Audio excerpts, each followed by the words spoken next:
Hey everyone, welcome back. I am so hyped about today's show. This is going to be so fun.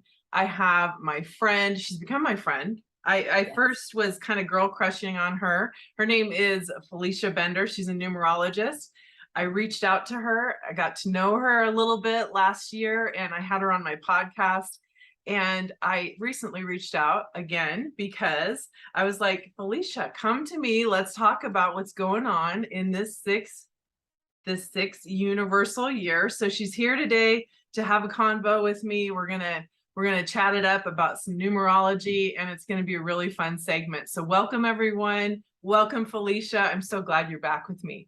Oh, I'm so excited. It's so fun to just do let's just throw it into the grab bag of numerology, right? And it's funny though, because I find that people are much more familiar with astrology, right? Because astrologically, anyone, even people who don't know anything about astrology know what their sun sign is. They know they're a Sagittarius or a Virgo or whatever. But I do find that numerology is a little bit more of a reach, right? For people understanding or knowing what it's even all about. Yeah, for some reason, numerology is my number one jam. I love it. I really resonate with the numbers. Mm-hmm. And I love it all. I always love to look through a different lens and see like different roadmaps that help us understand ourselves. I look at them as all very valuable tools with that energy embedded into these different codes. As far as Western astrology, Chinese astrology is also fascinating. I don't know if you're very familiar with that, because I know you delve deep into the numerology, but numerology it is so fun to me, and it's really easy for me to resonate with. And I think you really helped me with that because you call yourself the practical numerologist. And I love that about you. I love how practical you are. You speak in terms that I can understand. And I really, really enjoy that about you. I Well, love thank listening to you. you. Because Yeah. that's my point. Because for me, I've always been kind of, well, always is a strong word, but on this spiritual path. And yet I'm kind of a built-in skeptic and a pragmatist. And that's why the numbers have spoken to me as well. Because it's there, it's a pattern. And what I love about it is that we're always like, oh, I wish there was a roadmap. I wish someone could, I came in with instructions, sort of thing. And we really do. It's just a matter of understanding where to find it and how to interpret it, right? Because the way that I start looking at numerology, for those of you who are listening who might be new, numerology is the ancient science and art. I use the type that comes from Pythagoras, Greek mathematician, all of that, the Pythagorean theorem of geometry. We've talked about it. Mm-hmm. Anyone out there is like, oh yeah, I remember that. Same guy, right? So basically posits that idea that numbers carry with them not only, a quantitative value, like we're counting, right? But they carry with them frequency, data, information, vibration. And we can kind of willingly suspend that disbelief now in our technological world, right? Because we can see how coded everything is. I mean, it's like our cell phone. We have a number that connects us individually through the ethers, right? I Yeah. mean, think about it. It's kind of wild if we really, and the cloud, like it's up there somewhere holding every shred of data so it's a lot to really take in. And yet, on what I like to do is bring it down to earth in this way. You can use numerology for so many things, but what I'm most interested in is how to make our lives more on track, more in alignment, more purposeful. And so we look at your date of birth, and your full name as it reads on your birth certificate. And then we can formulate a plan for you, a pathway, a blueprint, something that really gets deep into, what you're here for, how you're going to do it, what your challenges are. It's super exciting to be able to see that framework, right? And to be able to validate where we are, where we've been, and where we're going. Yeah. Wow. So fascinating. I recently had a podcast interview with my feng shui master. She does a lot of Chinese astrology. It's so fascinating. We talked about the tiger year and how that's going and how that's showing up. What's interesting to me is the tiger year is that energy is very, very intense. So when I was looking at 2022 before we stepped into this year, I was like, whoa, that's an intense energy. Okay. But then on the flip side of it, I was looking at the 6 and I was like, well, the 6 is very nurturing and it's family oriented. And you and I did a podcast together. So also everyone, if you didn't see that podcast with Felicia, it was about a year ago. You can look in the archive of the podcast, and she talks a lot about, we talked about, really looking into the lens of what's 2022 going to be like. Well, now when we're here, go back and listen to that, and you're going to see that what she was already projecting and expecting and kind of giving us a little bit of insight as to what to expect. It's showing up. It's pretty cool. So, but I thought that was interesting that that 6 energy was very different than the tiger energy. And I don't know, maybe you don't think that, maybe there's something I'm not seeing, but I kind of wanted you to speak to that and give us kind of an insight as to what you are, how is the 6 showing up for us, and what are you seeing? Well, it's interesting. The first off in my mind, when you're talking about the tiger energy, what I think about, so let's just use you as an example, Jen, because you're this is a 6 universal year. So numerologically, we have a universal global energy, and that's what you're referring to, the number 6. And you just get that very easily by taking the year 2022 and adding it together, 2 + 0 + 2 + 2, and that equals 6. And there's a lot of 2s going on there, right? So we get to look at that element as well. And yet, to keep it simple, that is the umbrella energy. We're all kind of globally swimming in that pool, right, of water. And then we have our personal year, which for you is a 2. Right. And so the personal year is much more personal. It's much more, it's not, we're inside that playing field of the universal energy. And then we have our specific theme or energy that's supporting us as an individual during the year. So it's fun to begin to look at how layered it can be. And yet, it sounds more complicated, and yet it actually brings it into more power, I find, because the 6 as a universal year is a nurturing energy. It's about responsibility, home, family, the domestic world. It's about a little bit of self-sacrifice. It's all about duty and service. It's very magnetic, justice-minded, all of that. So how do we place that in the context of our entire world right now? And so we're looking at the balance, right? And we're looking at how we are globally dealing with how we see ourselves as a global family. I mean, we're really getting to this point where we have to really, it's in our face with climate change, with everything that's going on, with whatever war or other things that are going, earthquakes, weather stuff. It affects all of us, right, in ways that it hasn't really in the past. We're very, very globally connected economically, climate, everything else. So that's really become, to me, in 2022, a very pivotal key feature of what we're all kind of chewing on, right? How do we manage this? How do we see ourselves as ultimately connected, right? And then what? Right? And then what are we going to do? And then if we key it down and digit it down into your personal year, and you're in a 2, the 2 is a slower, more patience building. It's all about relationships. It's kind of a resting time, numerologically speaking. And yet, what I want to get back to is your original question about the year of the tiger, which is a little bit ferocious, right? But think about the tiger mom.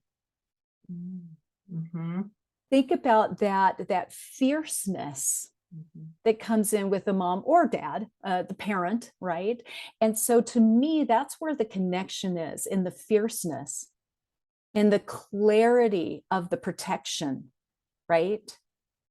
In the, you know what I mean? And Yeah. so to me, that is a real emulsifier in terms of the year of the tiger. It's for us to feel that sense of fierceness in our convictions, in our protection, in our, in ourselves in that way. And then it bridges numerologically to how fierce are we to protect our global family, right? Yeah. So I think that there's just these wonderful ways of being able to institute and use that energy to feel on path, right? And to feel purposeful. Yeah. That makes sense. That makes sense. And I was also thinking, as you were saying that, as far as the mama tiger, the daddy tiger, it's also like that tribe energy, the 6 Yes. and the tiger. It's that tribe. And it's so interesting because, some people, they can discount like, oh, please, like, because they can't see the energy. And so they'll go, oh, that Chinese astrology, numerology, all the stuff, like whatever, that's not real. I mean, come on. The tiger came in, the Chinese astrology year started in February. That's when the tiger came in full force. And that's when everything happened with Ukraine and Russia. I mean, is that a coincidence? I don't think so, right?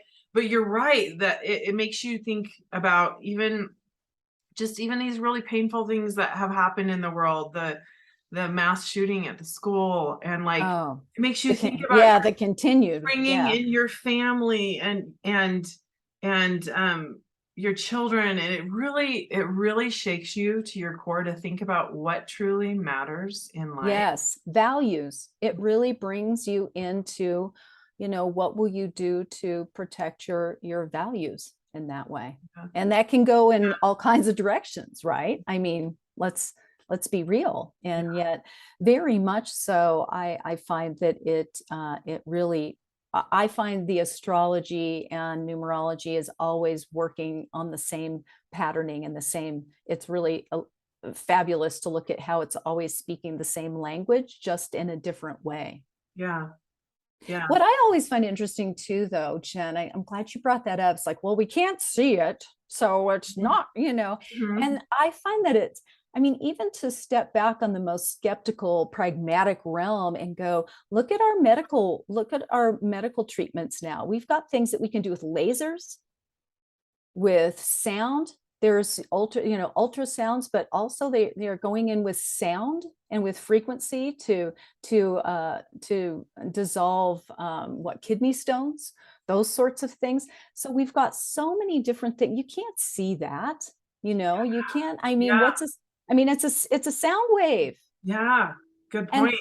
and think about how powerful that is, and when it's directed in a certain way. I mean, so I'm hoping that as we move into our age of Aquarius and all the things that we're doing astrologically, we will begin to see these things and integrate them much more so than maybe we have in the past. Oh yeah. Yeah. It's already going that way. 100%. I see. I mean, if we go back, even 15 years, even 10 years, like how often did you really hear about, you started hearing about meditation, visualizing, manifesting energy, Yoga. I mean, even just yoga. yoga, Yes. I Yes. remember I was doing yoga, not in the, I was doing it more I was doing it as meditation, but also as exercise, right? But way before it was a cool thing, you know. You were I a knew. Yeah, hippie yoga I back actually then. wasn't. I actually was not. It just appealed to me. And you know what's really, well, I don't know why I'm sharing this, but when I first kind of got into that, it was when I was really going through a lot of turmoil. And I think those listening to your podcast are probably people who are open to this thought or this observation, which is, you know, when we get on this spiritual path, so to speak, however you want to define that, it's not because everything is going great, right? Yeah. It's not No, like I'm living the dream and no. I'm gonna, right, and I'm gonna go on this. No, it's never that. When things are comfortable, when things are predictable, when things are great or not great, and usually they're not great, they're fine. They're Fine. fine. Life Numb. is fine, Totally. right? Yeah. Yeah, kind of, yeah, say normal, you know, and yet those we don't grow in any way, shape, or form, but particularly in our spiritual life, without being broken wide open, right? And it's going to be pain, and it's going to be suffering, and it's going to be the other things that we bring with that. And in my early 30s, my mother was diagnosed with some inoperable brain cancer. It was lung cancer that had metastasized to the brain. She was young, in my opinion. She was 59 when she passed away. And I remember during that time, it was my beginning, or kind of, well, my 3/4 of the way in this spiritual opening that I was headed for. And um, I couldn't sleep. I just had this really, I was really struggling that way. I was getting physical symptomology. I was getting rashes. I would all of these other things that were coming into play. And I would say that I work with client after client who things manifest physically, right? When you're in transition, when you're being called upon to see things differently and respond differently and create your life differently. And yet what I would do is get up in the middle of the night, which I don't do. I'm a sleep person. I mean, I can't cope without sleep. And so it was weird for me to even get out of bed, but I would get out of bed and I would go down to my living room and I would do yoga poses. This is getting me back to the original thing, which is yoga. I was doing yoga poses without knowing that I was doing yoga poses. I would lie down and I would put my legs over and it would allow me to breathe. So Wow. I was ending up, I just had to move my body in a different way to allow to, you know, de-escalate Mm-hmm.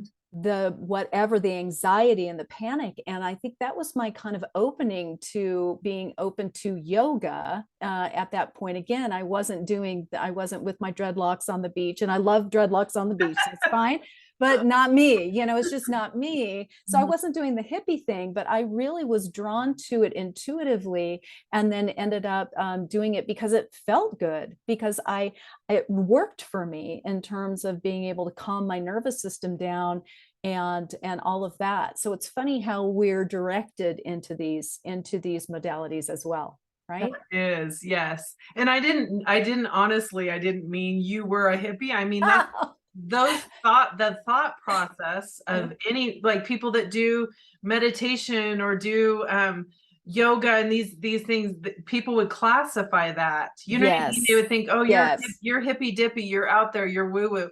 Right. Look, I had to Which embrace. is all fine, It's right? I fine with mean, me. yeah. I've actually embraced, I've been called woo woo many times. And in my circle, I come from a very traditional religious family Mhm. where you talk about the awakening and, you know, having something really painful happen. So you get cracked open. That's what happened with me. 100%. I was 24 years old, just had a baby, went through and started going through a divorce with a brand new Oh, baby. oh, And wow. that was, you know, I was just going, you say, fine. Okay, I was fine. I nothing like what why do I need to really do much? I'm fine. I'm going through life, right? Well, when all hell broke loose. And I literally, I say I fell so hard that I hit my head and woke up, which I didn't really hit my head, but it was like, wait a minute, Jen, where are you going? What are you doing? What are you really guiding these children? Because at the time I had a 2-year-old and a brand new baby. Your life is now like, who are you and what do you really want to be? Because you are going through a divorce now, and it's time to really think about where are you guiding these children. And so I started just really looking at my life finally, because I was in so much pain that I needed to. I had to like dissect my life, and I broke off from my traditional tribe, and I was the youngest. I am the youngest of 9 children, and so doing that was really, really hard. But I've often thought, if I were a fly on the wall in my family's conversations, what their real opinion of Jen is. Like, Aunt Jenny's so weird, so woo-woo, so out there. I'm sure not all of them think that, but I'm sure some of them think that, right? And I've had to embrace my weirdness and really be okay with being different than my community. I also live in I almost said Missouri. Whoa, I just went back. I haven't lived there for over 20 years. But Where did you, sidebar, where did you live in Missouri? Kansas City, Blue Springs. Actually, Blue Springs is where I grew up. Okay, I Kansas had no area. idea. Why didn't Yeah. I know that? I don't because know. I lived in Missouri for a very long time as well. Oh, you did? What part? My mother moved my sisters and I to West Plains, Missouri, Okay. way long ago. Not sure And where that is. that is in the I, Ozarks. If you've oh, watched the yes. show Ozarks, Oh, kind of, totally. yeah, I there grew you up go. going to the Ozarks. Like, There you go. So yeah. it's middle of the state down toward the Arkansas border. Okay. Awesome. And then Columbia is where the University of Missouri is where I got my degrees. Okay. So yeah, Wow. anyway, just Very interesting. cool. Yeah, that's interesting that came out. I don't know why. In fact, I'm sure some of my Missouri friends listen to this podcast. And so that'll be kind of a fun little thing for them. But yeah, I moved here when I was 15 years old. So I don't know where a lot of the outside towns are, because I moved before I drove, right? Yes. And Oh so yeah. And if you you don't move know before you anything when drive, you're then you're like, 15. Yeah. yeah. Yeah. I know where the mall is. Know where the mall is and Yeah. how to get from my house to the school, So Exactly. yeah. Yeah. Yeah. So but I live in Utah, which the culture here is very, very religious, very LDS. It's changing because there's a lot of people migrating here, and a lot of people from out of state with lots of different belief systems, which is nice. It's a fresh vibe, but leaving the culture when you live in the, in your family, and then also it was a big deal. But and you know what, it would be interesting is to go back to what was my personal year in 2000. That would be interesting. Absolutely. So I know what it was. 2000, I hold on. totally know what it was. So 11, 12, 13, 14, that's 5. It was a 7. Of course. Yeah. Of course it was a 7, right? Where Yeah. I had to let go. I had to let go of my marriage. I had to let go of the life I thought I was going to live. I Yeah. had to let go of my belief system. I mean, 7 Everything. years, like, it's funny, Yeah, Felicia. the 7 personal year is a real deep dive. It really is a total deep dive.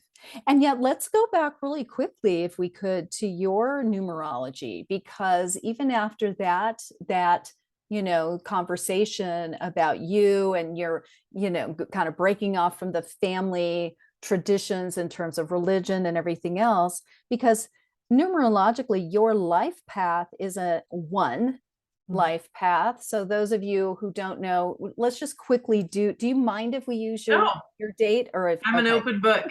I Please. didn't ask prior to this. I just Tell really everybody, tell all. put you on the spot there. No, you're good. So if you're out there and you're like, hey, what are they talking about? How do you even calculate this? It's a easy calculation. Heads up though, there are different ways of doing that. We're not going to get into the minutia of the minutia. Right now, what we're doing is giving you an idea. We're always reducing to a 1-digit number. And then how you get there can make a difference if you're getting more detailed and nuanced about the information. But for our purposes, we're going to go on 101 here. So you're born on March 11th, 1976. So if you're out there and you want to do your own, we're going to add the month, the day, and the year. So how do we do that? The month is March. It's a 3. It's the 3rd month. So there you go. Pretty easy. You're born on the 11th. Okay, you're going to complicate it, which is good. The 11th is a master number in numerology. The double-digit numbers, the 11, the double one, 22, 33, those are the ones that we usually will use in this calculation. They're the only ones that will show up. And then I've had some clients who've had a 44, that sort of thing, but mostly the 11, the 22, the 33 are the master numbers that we work with most directly in numerology. And in this case, we do not reduce that. Okay. So we could talk about why later, but it doesn't matter other than to say we're going to leave it as an 11 because it's a master number. Now we're going to take 1976 and add, this is the hardest math, okay, that we're going to do. So we're going to add that as one little math problem there. 1 plus 9 is 10, plus 7 is 17, plus 6, 18, 19, 20, 21, 22, 23. 2 plus 3 equals 5. So we're going to now add 3 plus 11 plus 5.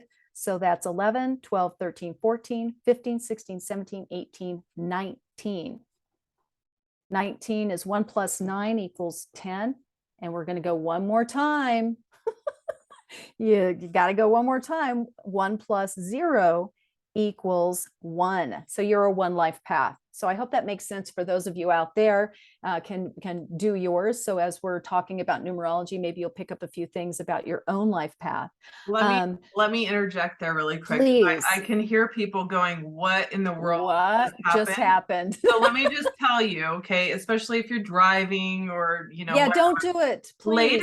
Later, you can go to Felicia's. We're going to have her website in the show notes. You're going to go to her website. Why am I having such a hard time talking? Her website, and you're going to go to her life path calculator. Just put your stuff in there, and she's got your back there. So just don't worry about it. Don't worry. But figure out yours because you want to know it. I promise. You want to know your life path. Okay. Yeah. And I always find when we're having these podcasts, it's kind of, I always like to do this so that people can feel like they're being like, oh, you can kind of engage yourself in the conversation rather than just, going, I don't have any idea what they're talking about. Yeah. It's fascinating. It helps you understand yourself so much and your spouse and your kids and all of that. Absolutely. It's so fantastic. And so for you, you're a 1 life path. The life path is, to me, it's what you checked in to do. It is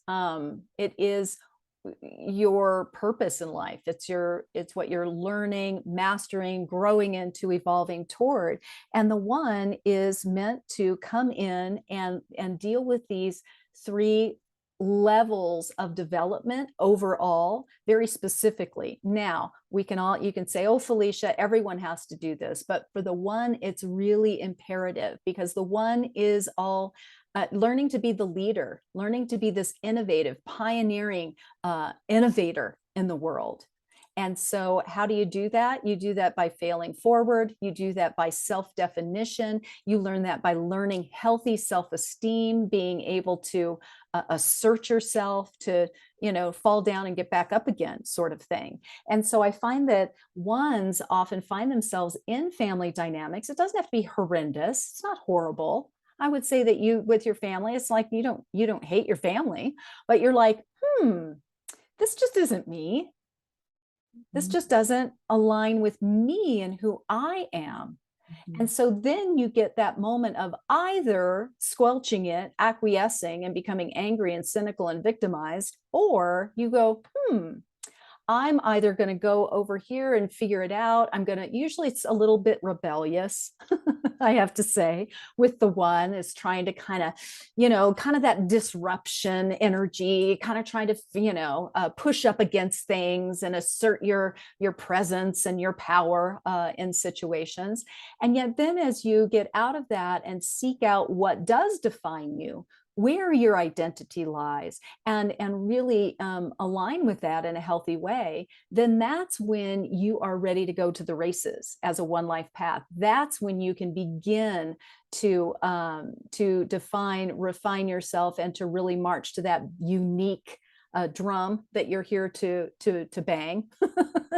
And but also again to move into these leadership situations and lead wisely and well, and also be this dynamic force field that goes with that. And it's not as easy as it might sound, right? You have to be able, the thing about the one is that they're leaders, so they need cheerleaders, they need followers and all of that, but at the same time they also want acknowledgement and rah. So it's this interesting irony. It's like, I want to be different. I want to be unique. I want to blaze my path, but I also want people to say, yeah, great, do it. Oh my God, we're going to support you. And you never get that, right? So you have to learn to be without it a little bit, and forge your path that way. And so it's really interesting to look and see how that showed up for you, in your life, and how you came out the other side of that, and being a single parent, right? Having to really get real about taking care of yourself, and then taking care of others with that, all of those things that go with it. So it's so wonderful to be able to get into the numerology and validate the experiences, especially the painful ones, that you get to go through in order to really learn all about yourself and learn those lessons. Yeah. Oh, that makes so much sense. What you just said was like with the three phases in a sense, for the one life path. It's funny because I've looked at life as, I talk about it as the game of life. The game of life is you have the first phase. I even put it into three phases. And the first phase is to come here, incarnate into planet Earth, and completely forget who you are. Completely forget that you are this magical, omnipotent, spiritual being. You get real into your avatar, your character, right? And that's the pain. Yeah. And there was a lot of pain in the first part of my life, definitely. And side note, I love my family very much. And I do could love my tell that. family. I Yeah, hope that I I was do. clear Yeah, about that. It's you just, were you clear. find yourself in those situations where it's like, oh, but this isn't exactly me. I love them and Totally. all of that, and they have helped me grow into this person. And now what? Yeah. Thank you Because for I clarifying realized, that. no, I love that. I love that you said you don't hate your family. I was like, no, actually, I love them. No. I'm in charge of my family reunion this weekend with over 100 people. So I'm going to go and be with my big, beautiful family. But I am very different than the culture, that was part of it that was really hard, because I knew I was going to break a lot of hearts, and I didn't want to hurt anyone, but you're right. I had to go like, wait a minute, I got to get my own footing here and kind of find my own belief system. So that second phase is when you start to remember who you are. Yeah. And that's what happened with me, is like, okay, who am I really, right? And then I say that third phase is where you turn around and you help others remember who they are. But that is really exactly what you just said for the one life path. I didn't realize it was really specific to the one life path of those three phases. Now that you say that, I do remember reading that on your website. I remember reading that somewhere with the one, but I had forgotten that. So that's really interesting. And often we have to be reminded again and again. It's like anything, right? That we read a book and we put it away, and then we come back to it and we read it again, and it's like a totally different book, because it's speaking to us in different ways than it has before. I'm just using the book as an example. But what I would like to also say about your chart, though, is, I mean, again, it's getting a little bit more in depth, but I think it's really valuable to also say, knowing the life path is great. It's like knowing your sun sign in astrology, and we can all go through life and that's all we know and that's all we want to know. And yet if you really want to get more of a depth and breadth, because what I would say about your full, your more full chart, because there are other numbers that come from both your date of birth and then your name. And so there's different resonances, there's different elements and aspects to this that we can really draw from. And there's a number called the expression number or the destiny number. It's kind of like your rising sign.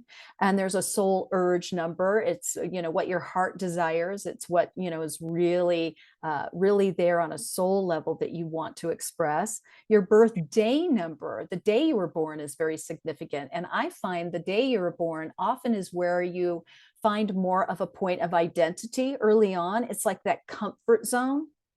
And yet you're being asked to bridge that into this new coursework that you're working on in this lifetime, defined by your life path.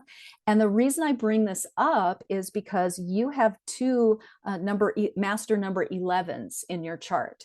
So your destiny or expression number is an 11/2, and you're born on the 11th. So that is also an 11. So when that shows up in your chart, oftentimes you feel more of that than you even do your life path. But let's also say with you, Jen, you're a 1, but you also have 2 double 1s, right? The 11 is a double 1. So you've got a lot of 1 energy in your chart, but it shows up with in different ways. It resonates differently, right? And then if I were to also look, the 11/2 is that as the number of spiritual illumination, very loving, very giving. The 2 is very relationship oriented, very intuitive. Again, you're here to kind of the peacekeeper, the diplomat, but you got the double 1, which is also the leader and wants your way, I mean, in many ways. And so you get to navigate the yin yang of that, which is a really powerful thing to understand if you have these dynamics in your chart. So you can understand why you feel that way and how to optimize it, right? And then your soul urge is a 6, which is another relationship oriented energy. So while I would look at your chart and say, oh, you're absolutely going to be this innovative leader, but you're not going to feel on task unless you are in some really loving, dynamic, healthy relationships and family dynamics, right? 100%. Yeah. So it really gives you that focal point where if you're juggling that, I don't know if is this just, me thinking I need, no, really, this is your pathway. And to be able to balance or integrate all of that is really what you're here to do. And here you are. You're doing it, right? That's also the great thing. It's like, yeah, rah. I'm actually right to give yourself some kudos that you're doing it, that you're living your purpose in your pathway here. Is part of that 1 energy where you're really hard on yourself and you never feel like you're there? Like when you just said, give yourself some kudos, like rah, I think that I'm really hard on myself. And I'm always thinking, oh, I need to be here or here or here. And I have to remind myself. In fact, I had a reading with you, a personal reading with you before I ever stepped into this year. And I remember you saying to me, okay, it's a 2 year for you personally. And it's time for you to bake cookies. And I do love those things. I love those things, but I have to tell myself, like, slow down, Jen, like come back and be here now. And I have to be very intentional to get me to sit down and watch a movie in one fell swoop, the whole thing from beginning to end without getting up or doing, laundry or something in the mix. It's like water torture, like drip, drip, drip. I would say that's the master number because it's very edgy, very anxious energy that goes with the 11. And it's also your soul urge 6, which is all about caretaking. And it's that controlling perfectionism. and that goes with it. And the you've got so much antenna and so much radar around caretaking for others. Mm-hmm. And then where the one comes in with the being hard on yourself is it's usually, I would say, the being hard on yourself, if I were to have to qualify it, I would say it's more the 2 and the 6. Okay. The one is usually like, I'm, what, everyone else is doing something wrong, I'm right. Right. I mean, that's the overall kind of attitude. Underneath it, there's a whole other story, right? A lot of ones can show up large and in charge, but there's some insecurity under there and some unworthiness under there. Oh, totally. Yeah. That is the bluster is there to cover up or to camouflage or whatever. But boy, the 2 and the 6, very much the caretakers, the givers, the overgivers, the sensitives, the ones who are, kind of apologizing for taking up space, sometimes, if you know what I mean. And so that can come into play. But the beauty of it is, don't you find this, Jen, having even just a shred of self-awareness allows you to look at that and experience it differently every single time, to even understand, I mean, even to put yourself through an exercise where you're like, okay, I know that I can't, even just use your example, I'm going to watch this movie from start to finish. I'm going to relax. I'm going to be in my jams. I'm going to, have popcorn or whatever, and I am not going to get up other than to go to the bathroom or whatever, right? Yeah. And then when you start feeling that edginess, to simply observe it as an invitation to observe it and go, what's coming up for me right now? Why, what is it? And we have to look at how we get rewarded for doing. Right? Yeah. And how that keys it. So it really is a great opportunity and invitation to simply be with that feeling and to observe it. And maybe you do get up and fold a load of laundry. Yeah. Maybe you do. And that's okay. But to simply then, maybe you take it to the coffee table and do it while you're watching this time, rather than, you know what I mean? Right, I mean, right. It sounds kind of corny to say it this way, but this is why I love being the practical numerologist, because how do we do this every day on planet Earth? We have responsibilities, we have families, we have jobs, we have to take care of our physical bodies, we have to, all of these things, we have to make money. So how do we implement all of this stuff on the daily? And it comes down to exactly what we're talking about right now. How can we have an awareness around that and just pivot it just a little bit? Yeah. So interesting. So, okay. So when we talk about the 6 universal, let's go back to the 6 universal year. Next year is the 7. Okay. Now I know we're still in the 6. I know we're still in 6. That's fine. That's cool. And I know you always do a deep dive and like a seminar for people for the upcoming year, which is super awesome. And I'm excited to hear that. Can you give us a little teaser though? Because I do like to just kind of have a little peek into the next year. And I know it's a ways away, right? But it's going fast. But 7 years have been the biggest years of my life. Like when it's funny, Felicia, because I often see with my life coaching clients, like I have them where they're in the nitty gritty of going through something in their life, and then they're doing good. Though we'll get into the coaching, and I see them weekly. They get in a really good place, go off, fly, the little fly out of the nest, and then many times in the 7 personal year, they come back. Hey, Jen, where are you at? I need you. I'm going through some stuff, and I'm like, oh yeah, you're in your 7 year, right? Yeah. It's a nitty gritty year. But It I'm really wondering, is. how's this going to show up with all of us? With all of us. Well, let's just give a little,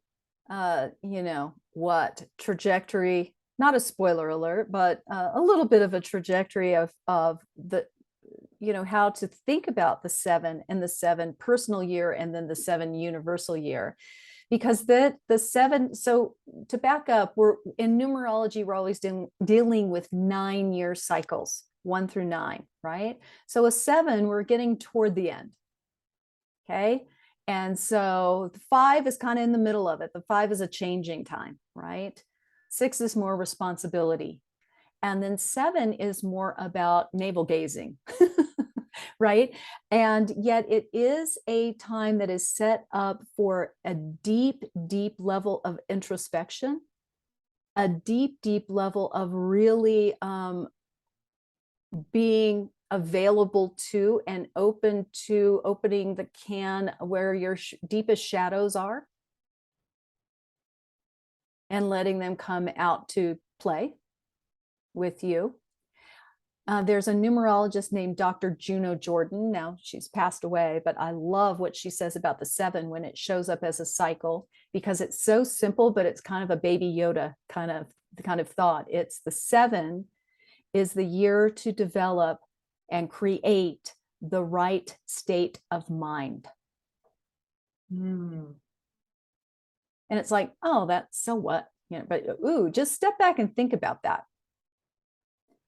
So it's developing the right state of mind. It's developing a sense of trust in yourself, in the universe, in the flow of the universe. 7 is often a time I find where things, let's just say this, where things happen to you rather than you initiating them. And what I mean by that, let's say, for instance, and let's use the example of the 9 personal year. So the 7 personal year and the 9 personal year, I think they kind of rival each other in terms of loss, or the way that we perceive loss. Okay, because the 9 is about surrender, conclusions, letting go. It's like a commencement time. It's like a graduation into the next phase and stage of an entirely new personal year, 9-year cycle that comes the year later in a 1. But the 7 is often where things like, let's say, for instance, you're in your 9 personal year, you've wanted to get a divorce and you initiate the divorce.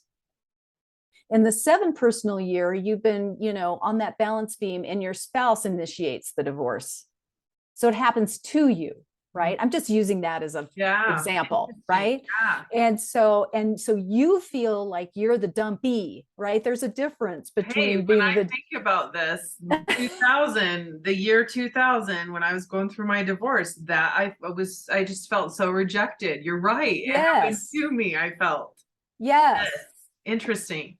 Yeah. So again, so I just use that as an example of how it feels. It feels victimizing. It feels, why me? It feels like this isn't fair. It feels like, it has that feeling.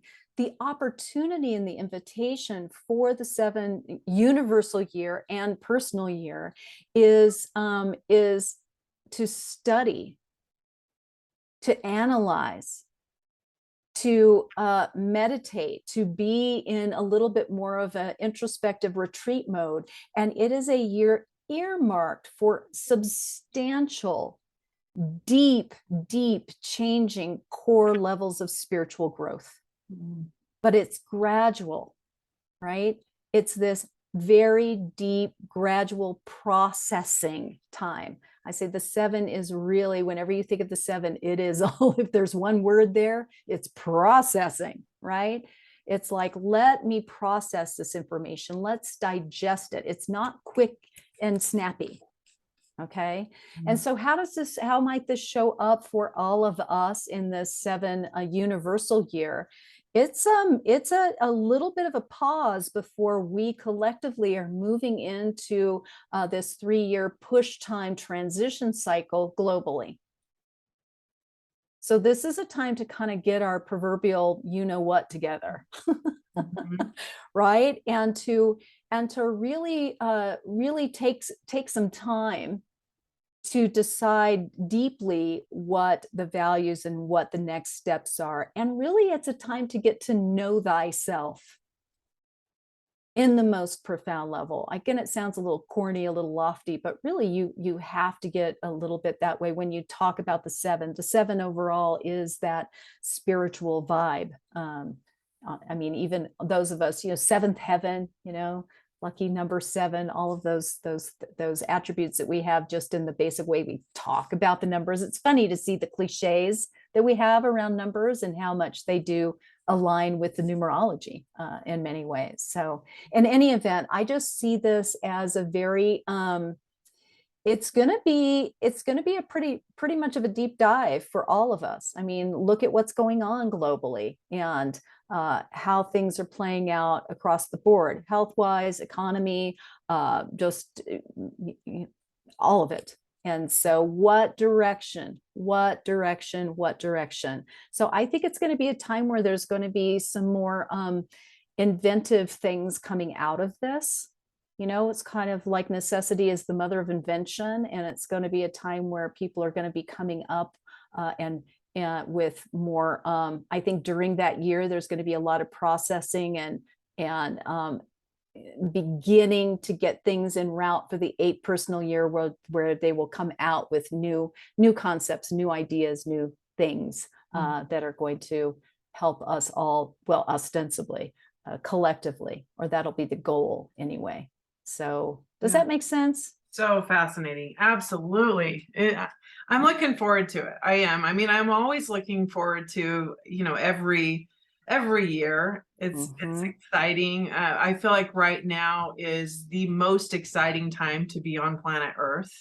And a lot of people are having a miserable go at it because they're focused on a lot of painful things. And it is hard. It is painful. And I know there's a lot of hard things going on in the world, but it's also, there's that other side to it. And things are definitely not boring. I mean, it's a really, things are changing rapidly, and a lot of things, I am an optimist, and I see the good, and I see that there are a lot of really good things happening in our world, and people are really shifting and changing and waking up to things that they were numb to before. They were just going in life. And so it's exciting to me. It really is. But when you say that, I have a question for you. So when when you made me think about this, when you were talking about that 7 personal year that you can really get in that victim mode. And that's definitely where I was at in 2000 when I went through my 7-year personal year. Then, many years later, I also was in a 7 personal year in 2018. And it was a very different experience for me. I didn't feel like I was in a space of victim, but I let go of a lot. And my mother passed in that year. And it was a very spiritual year for me. I let go of a lot of friendships in that year, a lot of relationships. I felt like just walking through the year was like bomb after bomb after bomb, like combustion of just letting go. And it was a lot of growth. But what that makes me think of is, do you feel like when someone has done a lot of work, when they're in, maybe they're in a higher place than they were before, maybe in alignment more versus out of sorts more, that the pros and cons of those different numbers show up differently? Absolutely. And I would make 2 observations about that. First of all, we have these rotating personal years, right? And they'll happen every 9 years until we pass on. And so your 7 personal year, your first one is going to be a lot different than your third one, or a lot, because of experience, because of maturity, because of, what you're doing and how you're doing it and how you're developing in your life. So if you're kind of not on target or, and I don't want to say that in a critical, judgmental way. I do truly believe that we opt in with a framework and with different opportunities, right? I don't know if this is a little bit off the chain, but I don't know if you've ever listened to anyone who has experienced near-death experiences. I've had several clients who have had near-death experiences, this sort of thing. You can just go to YouTube and, and listen to some of these. They're exactly the same, only very different in terms of the unique things that individuals will experience, but the framework is the same. And one of the consistencies there is of doing life review and looking very distinctly and specifically about when you gave yourself these opportunities. I was listening to one the other day, and this woman said, yeah, I mean, and she was run over by a car and had a near-death experience later in life, but she could see during this near-death experience that she had, and what I love is that oftentimes, most of the time, people who have these are atheists or very scientific minded, skeptical about these things. And they have these experiences and come back and go, okay, how do I integrate this?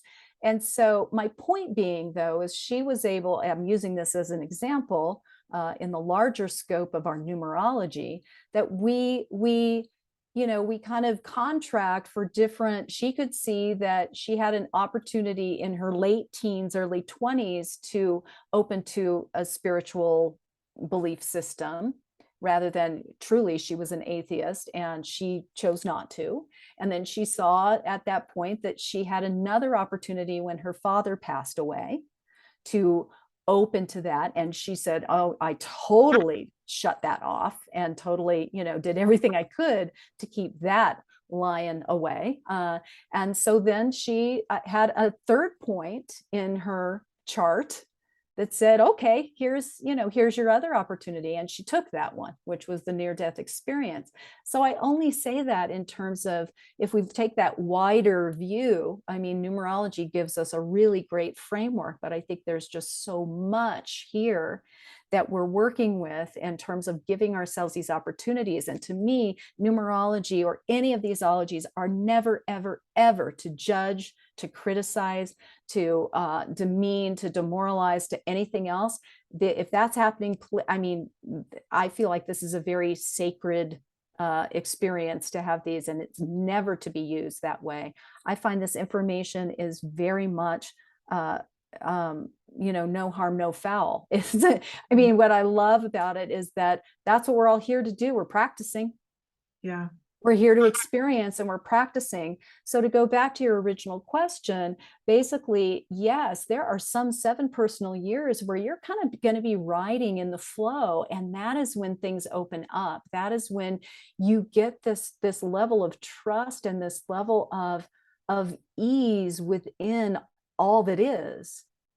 And that's when, again, the relationships might fall away because they just aren't necessary or feeding you in that way. That's when your mother dies and you get a stronger connection, maybe with her even in spirit, than you may have even had with her in real, so quote unquote, real life.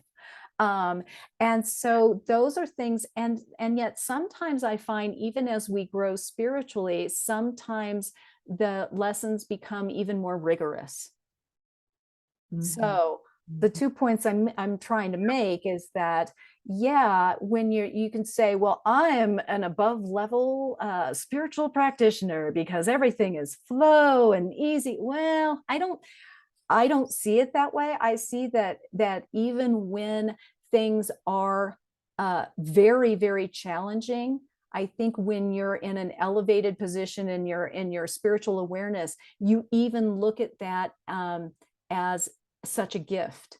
You can see the way in which it is teaching you, it is opening you. And I'll give you an example. I entered into an 8 pinnacle. That's another cycle of time in numerology. I don't have 8s anywhere else in my chart. And for the rest of my life, and I had a relationship break. And short story is, there was a lot of financial chaos and turmoil that went in. The 8 is all about money, finances, personal empowerment, becoming an authority, all of those things. And I got to tell you, I had 3 years where I was literally kind of on my knees. Mhm. And yet, if I didn't have the tool of numerology, it could have kind of broken me. Mhm. But honestly, when knowing what I know about it, and it doesn't also mean that you are exempt, right? Just because you know about numerology, just because it doesn't mean you're exempt from working it, from doing it. It's like psychics who can't tell anything about themselves, right? They can be a psychic reader for everybody on the planet except for themselves. So it's that same sort of thing. Mhm. So you're here to experience it. And yet my basic point here is that because I knew that this was what I was working with, um, it was kicking my ass so hard. And yet there was kind of pleasure in that pain because I knew what I was learning. I knew what my point of mastery was. And I knew that once I moved through this successfully, that I was going to be so empowered that there would be nothing that I couldn't do or face. Mhm. Wow. So even when it's happening, you can have that point of appreciation, maybe through the tears, but you can still know why it's happening and you can still make the most use out of it. It doesn't mean that you don't have to go through it, right? Yeah. So to me, that is the power of this kind of knowledge. It's not going to, keep things light and fluffy and marshmallow creamy. I mean, that's not the point. The Yeah. point is that it really just up levels your experience and allows you to really feel in alignment with your task in life. We're all here to learn, so that's what we're That doing. that makes so much sense. So much sense. I totally feel that to my bones when you say that. Side note, if it was marshmallowy, fluffy goodness, it'd be boring. That'd be so boring. Everyone thinks that they want that. They don't really want that. I mean, date a guy that has no flaws, you're bored, ladies. Oh my gosh, Let's that's be real. horrible. That he's just like fawning over you. No, and treats Mm. you right all the time. Like, I mean, yes, we want to do Yeah, there's a there's a certain balance level. there, Yeah, but with that, you it makes so much sense, and I love that. It's kind of like, to me, I think of it like, and maybe you've said this, and this is where I got this with the roadmap. It kind of gives you, like, if you're going into a storm, doesn't mean you don't have to go through the snowstorm because you have the roadmap. But right. now you've got the roadmap, and it helps so much where you're like, okay, look, we're gonna have it's right now. They have Hmm. those awesome, the navigation is amazing. You can see literally a red line of how long you're going to be in Yeah, it's like traffic. the weather app. We're going to have storms from this time to this time, but then Yeah. it's going to open up at this time. Yeah, Yeah. Or right. if you're in bumper to bumper traffic because of a bad accident, you're like, hey, look, we're almost through it. We only have this long. Yeah. And so turn on the music. I sort of say pump up the music. Yeah, let's enjoy, right? It's all good. Let's have a good convo with whoever's in the car, Yeah. right? But to me, that's the difference of it being miserable, blind chaos of Mm-hmm. like, I don't know how long this is gonna last. I don't know what all this is for. I don't even know what I'm doing, as opposed to, okay, all right, this sucks. This is painful. I gotta go through it, but we're gonna get through it and it's Yeah. gonna be okay. And I'm gonna And be stronger. everything is temporary. Everything is temporary. Yeah. Absolutely. And Mm-hmm. I love that you mentioned near-death experiences. To me, that is the number one thing that helped me uh grow and I love learn that. who I am more than any like these bookshelves back here are full of near-death experiences. Really? I am fascinated with them, and I need to get someone on the show that Mhm. has had an experience. I want to talk to someone. I actually have a dear friend that I haven't talked to her for many years. She's got a lot of health issues. Um, and she went through a near death experience, And it was a major, major part of my spiritual awakening. Was Yes. even meeting this woman and reading her book and going into that whole world, because to me, there's nothing that helps us understand ourselves more than listening to these stories of people that have been on the other side of the veil, in that other dimension, to really tell you. It's just so fascinating. That And they'll whole tell you the same thing over and over again about what's theme. important and why we're here and what's going on. And if we could just, whenever we're feeling this sense of despair, just go back and look at one of those and Yep. just, it can really readjust us so Yep. quickly if we want to, if we want to. Absolutely. There's a on that note, there's Anita Morjani. Do you know who she is? Yes. Anita Morjani. She has a whole series on YouTube that is, I forget what it's called, but it's called The Other Side of the Veil, I think. But when you get into that intensity, that seriousness of life, it's kind of like we're in a movie. I love how you said, when you can have a relationship with your mom, even more connection than when she was the real, and you did the quotation marks, right? Yeah. Because this Yeah. is all really like, it's like we're on a movie set. Yeah. Okay. And Absolutely. we get so into our characters, but Yeah. when you pull back and you go, wait a minute, this isn't even real. Now I know it matters, and I know what we're doing here really Yes. matters. I know the growth really matters. I don't mean to discount No. like the pain, the experience. It really matters. Yeah. But We wouldn't be here otherwise. And yet sometimes we have to kind of step back and go, okay, just chill it a minute. I mean, come on, take just laugh. Just just laugh. laugh, just enjoy it, just, I don't know, eat the cupcake. I don't know, whatever. So, Remind me, Felicia, are you a 3? I am a Okay. 3 life path. Yeah. 3 life path. Okay. Yeah. Yes. I have two of my children are 3 life paths. So maybe that's why I We immediately have to talk. love Yes. you immediately. Like I remember the first time we met, it was just an immediate connection. I love those 3s. I have a special place in my heart for those 3s. But isn't it funny how I always talk about that too, is like how the numbers that we pull into our circle, right?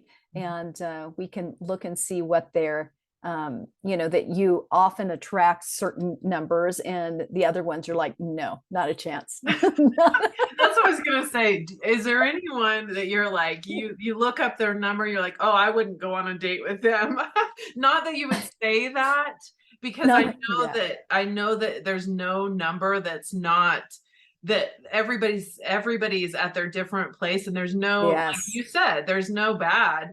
But is there no. someone for you that you're like, okay, that Absolutely. Absolutely. There are the ones that I would go, no, don't think so. Don't think I'll give that a go. And uh-huh. yet, just like you're saying, it depends on how we're engaged with it. Because, like you said, you can have 3 life paths in your life who are these wonderful, incredible, buoyant, communicative people, or you could kind of have the oppositional 3, which is cynical, depressive, pessimistic, inappropriate in the way that they express and they talk and everything else. So we're, with every number, we have the opportunity to deal with the oppositional pull that comes with it. And that's the lovely thing. I have clients who come in and they're like, okay, none of this, I don't want to hear all about, I've read all about I want to know what my issues could be. I want to hear what the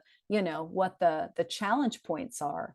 And sometimes it's really even more priceless to know what those challenges are going to be, what those tendencies, what the obstacles might be.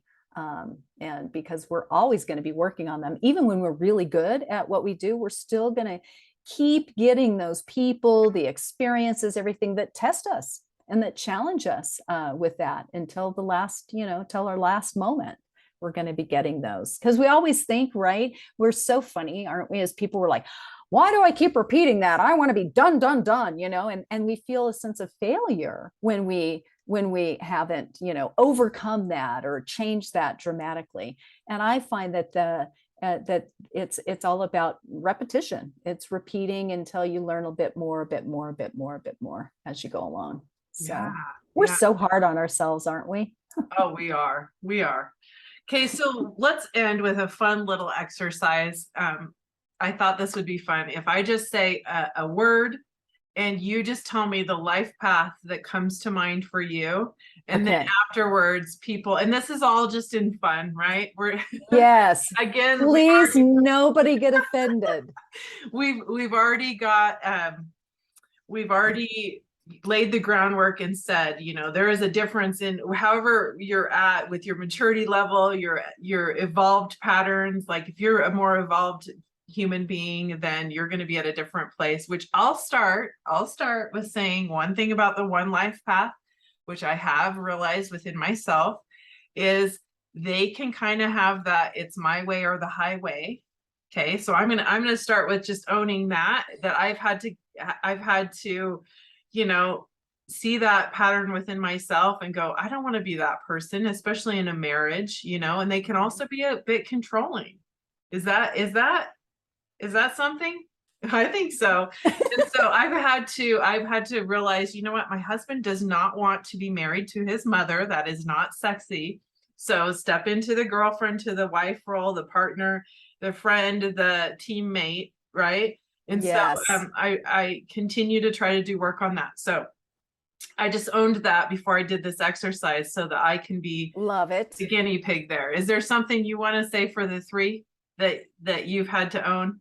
No, Okay. I'm kidding. There's nothing. They're perfect. I mean, my son and my daughter are pretty perfect in their threes. No, I think for the three, gosh, that's a really good question, because there are so many things that I've learned in my years now. I think that one of the things that the three doesn't understand is how emotionally volatile they can be. And so learning to really discipline the emotional world so that they, and to learn to, I think the biggest thing that the three is learning is expression. So there's going to be blocked expression, even when a three seems, like the fireball and the one who's, the class clown and all of that. Underneath, there's a real sensitivity, a real fear of criticism, and a lot of emotional expression that gets blocked. And so I think that I didn't realize that my task is to actually feel my feelings rather than just think about them. And that's something that I'll talk about with three life paths a lot. It's like they can intellectualize it all day long, but when it comes to actually feeling it, because the magic for the three comes when they feel their feelings and then use that as a point of expression for art, for writing, for anything, because they're the creators in the world, and that's usually their material and what they're meant to be using as their point of expression. Mm-hmm. Wow. Okay, love it. Okay, so let's do this, and just whatever comes up. Okay, it's like the Rorschach test. Yes. Okay. Intense. 9. Class clown. 3. Gentle. 2. Wise. 7. Fun. 5. Crybaby. Oh, 11 too. Easy going. That's like easy going. 6. No, not the 6. No. Easy going. Gosh, that's a funny word. Easy going. 3. Oh, that's what I would think. Okay. Yeah. Loving. 6. almost where they love too much sometimes. That's my husband. He's a 6. I'm like, why do you Oh care so yeah. much? Where it's like it turns Oh out. yeah, very much so. That's what they're learning, how to modulate that sense Yeah. of caring and responsibility. Yep. Okay. Promiscuous. 5. Creative. Um, 1. Okay. And the 9 though. The 9 is a creative tsunami. So Okay. Healer. 7, Mm. Control freak. 6, Yes. Steamroller. 8. I forgot the 8. I haven't even talked about the 8 yet. 8. Yes. Yes. What's a that's my last one. So let's leave it with a good one for the 8 as well. Uh, powerful. Yes. So Very powerful. Very powerful, the 8s. yeah. So You know yeah. what's funny is I often when I run people's numbers and they have an 8, I have this sense of being like, congratulations. Like I feel like telling them like they won the lottery or something like. And I know there's that other side to it. I know, believe me, Mhm. I get it because I, Yeah. I know what you're probably thinking, like, Jen, it's not all good, but I literally am like, my next life, I'm coming back as an 8. Coming back as an 8. Well, you better talk to a few 8s for a while before you sign on the dotted line for that one, because it's pretty intense Yeah, for 8s. It really, really is. And yet, yeah, that's funny though. I it's love that true you're though. like congratulations, you won the lottery. You're an 8. Yay. Oh my gosh, thank you for being here. I just love my conversations with you. You are so delightful. Everyone, The I want pleasure. you to check her out. Her website is so insightful. Lots of goodies on there. FeliciaBender.com. It'll be on in the show notes. You also do in-depth readings for people, Mhm. which really help Absolutely. people understand a lot about their lives. Kind of tell people what you do in those. Yes, well, I do one-on-one readings, and we really will go over everything as much as possible. In terms of, we'll go over your pinnacle, your personal year, go through all of your numbers and really thin slice those, put them into perspective, and we'll do a smattering of other things there too. But it's really like a cosmic therapy session. I find it's just a really great way to get an overview, and then also we can look at very specific things or issues that you might be, needing some clarity around at any given time.